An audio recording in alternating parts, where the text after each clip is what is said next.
bolandaka Lingala News Magazine ou epesaka information à solo. Ne vous trompez pas d'adresse pour être bien informé. Suivez Lingala News.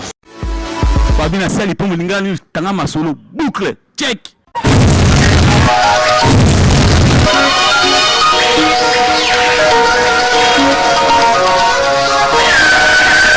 Et Salema Kibongo na église Cité de Gloire, et Kamba Makana, le pasteur Esaïe Tanga, et longona mama pasteur Sabina Tanga, na clôture monene ya marathon de prière mokolo ya le 22 août.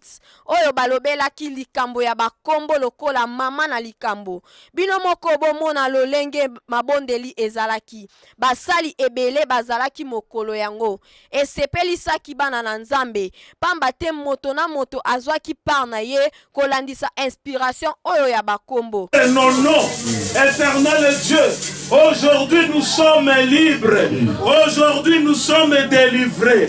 C'est pourquoi je te bénis, c'est pourquoi je te rends grâce. Sois loué, sois exalté au nom de Jésus-Christ. Hey, boyoka mama pasteur Sabina ndenge apanzaki liboso ya micro Lingala News. Na organisation ya marathon de prière ile nasema musinite tena mara munite Naomi. Ile ndio kwa kishina yetu tunasema simeni mzima hii, na Mungu anajitukuza, na Mungu anatenda, na Mungu anajonesha.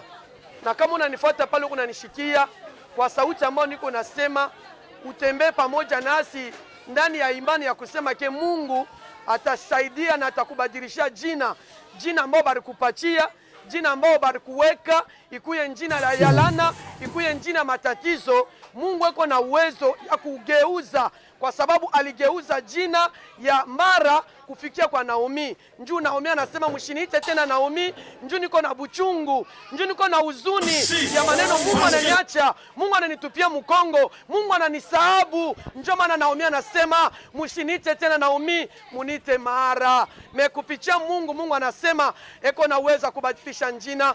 Njoo maana alibadilisha Naomi, hautakuwa tena Mara, utakuya Naomi. Boyeba ki église Cité de Gloire ezwami na commune ya Ngiringiri na avenue Kimbau numéro 120, référence direction ya Sosa.